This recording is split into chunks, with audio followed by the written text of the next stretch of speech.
ત્યાર પછી રાજ્યાભિષેકની જે વાત આવે છે, તો રાજ્યાભિષેક એટલે શું? તો પરમ પદમાં પ્રતિષ્ઠા મેળવવી, તે એમાં સ્થાન મેળવવું, તે પરમ પદમાં સ્થાન પ્રાપ્ત કરવું, તેને રાજ્યાભિષેક કહે છે. પણ એ ક્યારે થાય? જ્યાં સુધી માણસ પોતાની અધ્યાત્મ સાધનામાં પૂર્ણતા પ્રાપ્ત ન કરે, જ્યાં સુધી એની એ સાધના છે તે સંપૂર્ણપણે સફળ ન થાય, ત્યાં સુધી માણસ પરમ પદને પ્રાપ્ત કરી શકતો નથી.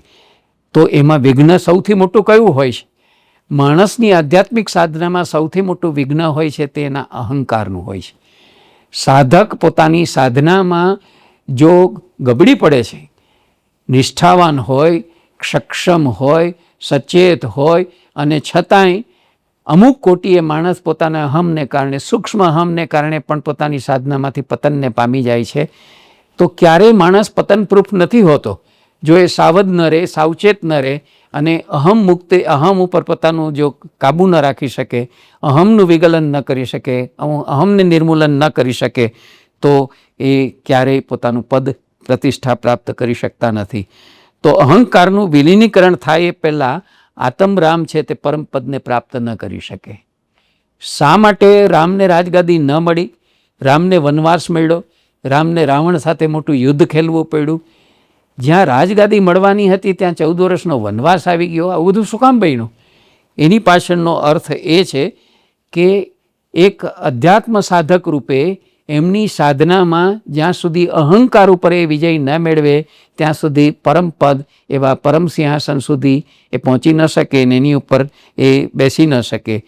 તો આ રીતે અહંકારનો નાશ કરવાનું કાર્ય બાકી હતું અને એટલા માટે થઈને એ રાજ્યાભિષેકમાં વિઘ્ન આવે છે. રામનો રાજ્યાભિષેક થતો નથી. મંથરાની ચડાવણીને કારણે કઈ 2 વચનો માગે છે. 14 વર્ષનો રામને વનવાસ અને પોતાના પુત્ર ભરતને માટે રાજગાદી. એને કારણે જે દિવસે જે ક્ષણે રાજ્યાભિષેક થવાનો તેને બદલે વલ્કલ ધારણ કરીને વનમાં જવાની ઘટના આવીને ઊભી રહે છે. અને જ્યાં સુધી રાવણનો વધ નથી થતો ત્યાં સુધી એ લંકા વિજય નથી થતો, લંકા વિજય નથી થતો ત્યાં સુધી રામ છે તે રાજ્ય સિંહાસનના લાયક બનતા નથી. તો એ ઘટના પાછળનો હેતુ આ છે કે સાધક જ્યારે પોતે પોતાની સાધનામાં બાકીની બધી જ વૃત્તિઓ અને રતિઓ છે એના ઉપર કાબૂ મેળવતો જાય. એક સૂક્ષ્મ અહંકાર એવો હોય છે કે જેને જીતવો બહુ કઠણ હોય છે. જ્યાં સુધી અહંકારને સર્વાંશે વિગલિત ન કરી નાખે, નષ્ટભ્રષ્ટ ન કરે ત્યાં સુધી પરમપદ પ્રાપ્ત થતું નથી. એ કરવા માટે મોટો સંઘર્ષ કરવો પડે છે. એવો સંઘર્ષ રામ જે કરે છે અને રાવણને મારે છે. રાવણ પોતે અહંકારનું સ્વરૂપ છે. એ અહંકાર એનું વિલીનીકરણ થાય ત્યાર પછી આત્મરામ પરમપદ એટલે કે રાજ સિંહાસન એને માટે લાયક બને. તો આમાં નિમિત્તરૂપ બને છે તે કોણ છે? પેલી મંથરા નામની દાસી છે. તમે જુઓ, નામ જ બહુ જ સાંકેતિક છે. મંથરા. મંથરાનો અર્થ શું છે? જેની મતિ મંદ છે તે, એટલે કે જે મંદ બુદ્ધિ છે તેવી, જે જાજુ સમજી નથી શકતી, વિચારી શકતી નથી, ટૂંકા સ્વાર્થ, ટૂંકી ગણતરીઓ, ટૂંકું જેને કહીએ એવું દર્શન જેનું છે તેવી મંથરા ટૂંકી નજરે જે સલાહ આપે છે કહીને તે કહી છે કે તમારા પુત્રને રાજગાદી નહીં મળે તો તમે દુઃખી થઈ જશો. રામ ગાદી ઉપર બેસે તો કૌશલ્યના દીકરા હોવાને કારણે કૌશલ્યનો માન બતર બહુ વધશે. તમારો સુમિત્રાનો ને કૈકેયીનો, તમારા બંનેનું કંઈ વજૂદ નહીં રહે, તમારી અવગણના થશે. તમારા પુત્રો છે તે પણ રાજગાદી ઉપર નહીં બેસી શકે, એને પણ રામની સેવા કરવી પડશે વગેરે વગેરે. તો 14 વર્ષનો વનવાસ છે તે 14 વર્ષનું અધ્યાત્મ યાત્રીનું સાધના પર્વ છે. જે મનુષ્ય પરમપદને પ્રાપ્ત કરવા માગે છે તેમણે પોતાનું જીવન છે તે સાધનામય કરવું પડે છે. એ સાધના એટલે એક મનુષ્ય તરીકે, એક સાધક તરીકે પોતાની અંદર જે કંઈ ત્રુટિઓ છે, અધૂરપો છે, જે કંઈ ઉણપો છે તેને નિવારવાની. પોતાના ઉપર મન, બુદ્ધિ, ચિત્ત અને અહંકાર ઉપર ચડેલો જે કાટ છે એ કાટને સાફ કરવાની પ્રવૃત્તિ, તેનું નામ સાધના છે. એ 14 વર્ષ છે તે સાધનાનું પર્વ છે. તો ચિત્તનું અસ્તિત્વ શાને આધારે છે? ચિત્તનું અસ્તિત્વ આત્માને આધારે છે. આત્મરામના વિયોગમાં ચિત્તરૂપી દશરથનું અવસાન થાય છે. દશરથ અવસાન પામ્યા. રામ વનવાસમાં ગયા તો એના વિયોગમાં જુરતા દશરથ છે તે જીવી ન શક્યા અને એને દેહ છોડી દીધો. એ ઘટનાનો અર્થ આ છે કે ચિત્તનું અસ્તિત્વ, કારણ કે દશરથ પોતે ચિત્ત સ્વરૂપ છે, સાત્વિક ચિત્ત સ્વરૂપ છે, તો આત્માના આધારે ચિત્તનું હંમેશા અસ્તિત્વ રહે. આત્મરામનો જ્યારે વિયોગ થાય ત્યારે ચિત્તરૂપી દશરથનું અવસાન થઈ જાય છે. એ સમજાવવા માટે આ ઘટના છે તે રામચરિતની અંદર આવે છે. પછી રામ જ્યારે વનવાસમાં જવા માટે અયોધ્યા છોડીને નીકળે છે અને જ્યારે નદી કિનારે પહોંચે છે, સામે પારેને જવું છે, ત્યારે ગૃહરાજ એને મળે છે. એ ગૃહરાજ જે છે તે કોણ છે? એ દાસ્ય ભક્તિનું પ્રતીક છે. પછી વિરાધ રાક્ષસ મળે છે, તો વિરાધ રાક્ષસ કોણ છે? એ જડતાનું પ્રતીક છે. સરભંગ અને સુતીક્ષ્ણ છે તે કોણ છે? તે તપશ્ચર્યાના પ્રતીકો છે. તો જે પાત્રો આવતા જાય છે તે કથાની અંદર તો એક અમુક રોલ દેખાડે છે આપણને પોતે જીવનની સામાન્ય સપાટી ઉપરની ઘટનામાં, પણ એના ઊંડા અર્થો, પ્રતિકાત્મક અર્થો આવા છે કે ગૃહરાજ છે તે દાસ્ય ભક્તિનું સ્વરૂપ છે, વિરાધ રાક્ષસ છે તે જડતાનું સ્વરૂપ છે, અને સરભંગ અને સુતીક્ષ્ણ છે તે તપશ્ચર્યાના સ્વરૂપો છે. પછી રામ વનમાં જઈને પંચવટી એની અંદર વાસ કરે છે. તો આ પંચવટી એટલે શું? તો પંચવટી જે છે તેનો અર્થ છે 5 ભૂતોનું બનેલું. તો આપણું શરીર 5 ભૂતોનું બનેલું છે, તે જ સાચા અર્થમાં પંચવટી છે. ક્ષિતિ, જલ, પાવક, ગગન અને સમીર, કવિની ભાષામાં બોલીએ તો, અને સાદી ભાષામાં બોલીએ તો પૃથ્વી, જળ, અગ્નિ, વાયુ અને આકાશ, એવા 5 મહાભૂતથી બનેલું આપણું શરીર છે. એ શરીર તે જ પંચવટી છે, અને પંચવટીમાં આત્મરામ છે તે નિવાસ કરે છે. 14 વર્ષ સુધી એમનું સાધના પર્વ છે તે ચાલે છે. સૌથી પહેલી ઘટના ત્યાં નિવાસ દરમિયાન જે બને છે તે શૂર્પણખા એ આવે છે. તો આ શૂર્પણખા કોણ છે? એ સ્થૂળ વાસનાનું પ્રતીક છે, અને લક્ષ્મણ દ્વારા વાસનાનું દમન કરવામાં આવે છે. શૂર્પણખા એના નાકને કાપી નાખ્યું. જ્યારે રામને વરવા માટે પ્રયત્ન કરે છે, રામ લક્ષ્મણનું સૂચન કરે છે, લક્ષ્મણ પાસે જઈ અને પોતાનું વાસના સ્વરૂપ શત્રુ કરે, ત્યારે એનું દમન કરવા માટે થઈને, એનો મદ અને એની આસક્તિ ઓછી કરવા માટે થઈને એનું નાક કાપી નાખે છે. તો એ આખી ઘટના વાર્તા રૂપે જે આવે છે તેનો અર્થ એ છે કે લક્ષ્મણ દ્વારા વાસનાનું દમન કરવામાં આવે છે. પછી આખી વાત ચાલે છે એમાં રાવણ દ્વારા સીતાનું હરણ થઈ જાય છે, અને સીતાનું હરણ થતાં એ જ્યારે લઈને જતો હોય છે ત્યારે જટાયુ આ ઘટના જોઈને રાવણની સામે બરાબર યુદ્ધે ચડે છે. તો એ યુદ્ધે ચડે છે એમાં જટાયુ છે તે કોણ છે?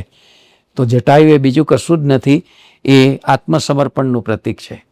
જટાયુ પંખી છે, અને છતાંય આ રાવણ અપહરણ કરી રહ્યો છે.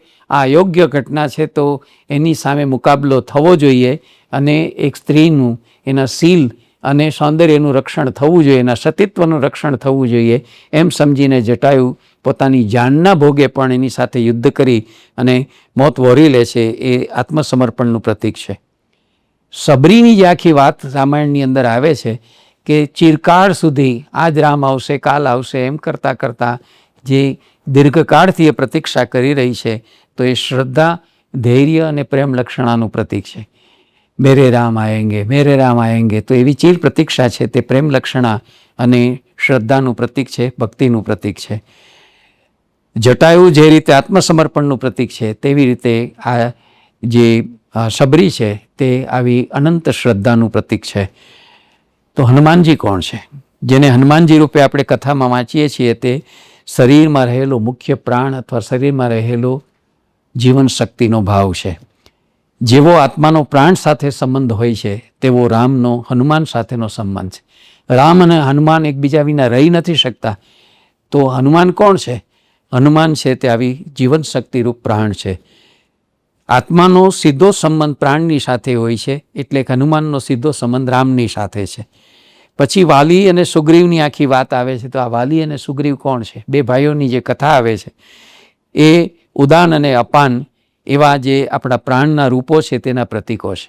આપણે જાણીએ છીએ કે શરીરમાં પ્રાણ 5 રૂપે કામ કરે છે: અપાન, ઉદાન, વ્યાન, સમાન અને પ્રાણ.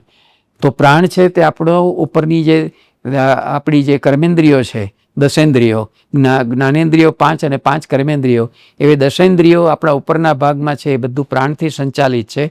કમર નીચેનો આપણો ભાગ જે છે તે અપાન એવી આપણી પ્રાણની અપાન પ્રાણ છે તેનાથી સંચાલિત છે. વચલો શરીરનો જે ભાગ છે તે ઉદાન, સમાન અને વ્યાન એ પ્રાણના રૂપો છે તેના દ્વારા સંચાલિત છે. તો આ સુગ્રીવ અને બલિ એ આ રીતે ઉદાન અને અપાનના પ્રતીકો છે. અને જે વાનર સેના છે તે હકીકતે પ્રાણની સેના છે. જે પ્રાણ શક્તિ છે તેની સેના છે. હનુમાન પોતે પ્રાણ સ્વરૂપ છે અને બાકીના વાનરો છે તે જાણે કે એ માણસોના એ પ્રાણની શક્તિ છે. પછી આત્મરામ એવી પોતાની અર્ધાંગના પરાપ્રકૃતિની શોધ આદરે છે અને એ શોધમાં કોણ એને મદદ કરે છે? તો એ પ્રાણ સેના દ્વારા એ આખી પોતાની પરાપ્રકૃતિની શોધ કરે છે. તમે જુઓ, રામની સીતાની શોધ એ વાસ્તવમાં શું છે? રામ જંગલમાં ભટકે છે, પંખીઓને પૂછે છે, વનસ્પતિઓને, ઝાડપાનને પૂછે છે, પશુ પંખીઓને પૂછે છે અને વિરહના માયરા વલોપાત કરતાં કરતાં સીતાની બધે તલાશ કર્યા કરે છે. એ આખી ઘટના જે છે તેનો અર્થ એ છે કે રામ હવે પ્રકૃતિથી તો મુક્ત થઈ ગયા છે પણ પરાપ્રકૃતિ એની શોધમાં છે અને એની શોધમાં એને કોણ સહાય કરે છે? પેલી વાનર સેના એટલે કે પ્રાણ છે એ પ્રાણની સેના એને સહાય કરે છે. સ્વયંપ્રભા તાપસીનું એક પાત્ર આવે છે, તે કોણ છે? એ અંતઃપ્રેરણા છે. એ અંતઃપ્રેરણા દ્વારા ખબર પડે છે કે આમ કરવું જોઈએ. તો માણસને અંદરથી જે સંકેતો મળે, જેને ઇન્ટ્યુટિવ એ આપણે જે કહીએ છીએ આંતરપ્રેરણા, હૈયા ઉકલત, એ હૈયા ઉકલતનું પ્રતીક છે તે સ્વયંપ્રભા છે. સંપાતી ગીધ, જટાયુનો ભાઈ સંપાતી ગીધનું પાત્ર આવે છે તે દીર્ઘદ્રષ્ટિનું છે. એ દૂર જોઈ શકે છે કે સીતાનું હરણ થઈને સીતાને રાવણ ક્યાં લઈ જઈને રાખી મૂક્યા છે, તો એ દીર્ઘદ્રષ્ટિનું પ્રતીક છે. રાવણ, કુંભકર્ણ અને વિભીષણ ત્રણ ભાઈઓ છે. એ ત્રણ પણ એ ભાઈઓ છે પણ એ પ્રકૃતિના પ્રતીકો છે. વિભીષણ કોનું પ્રતીક છે? વિભીષણ છે તે સાત્વિક એવી પ્રકૃતિનું સાત્વિક અહંકારનું પ્રતીક છે. કુંભકર્ણ છે તે તામસિક એવી આપણી જે અહંકાર છે તેનું પ્રતીક છે. અને રાવણ જે છે તે રાજસી અહંકારનું પ્રતીક છે. તો રાવણ રાજસિક અહંકારનું, કુંભકર્ણ તામસિક અહંકારનું અને વિભીષણ છે તે સાત્વિક અહંકારનું.